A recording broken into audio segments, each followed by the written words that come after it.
मित्रांनो, पुणे ते कोल्हापूर प्रवास करणाऱ्यांसाठी रेल्वेनं घेतलाय एक ऐतिहासिक निर्णय. गाडी क्रमांक 11419/11420 सध्या स्पेशल म्हणून धावणारी रेल्वे आता कायमस्वरूपी दैनिक एक्सप्रेस म्हणून धावणार आहे. होय, नवीन वेळापत्रकानुसार ही गाडी पुण्यातून रोज रात्री 9:40 सुटेल आणि पहाटे 5:08 कोल्हापूरला पोहोचेल.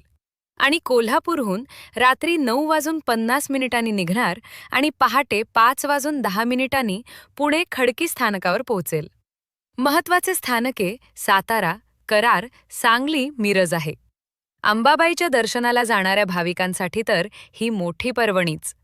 पण ही रेल्वे 20 ऑक्टोबर 2026 पासून ही गाडी नव्या वेळापत्रकासह रोज धावेल.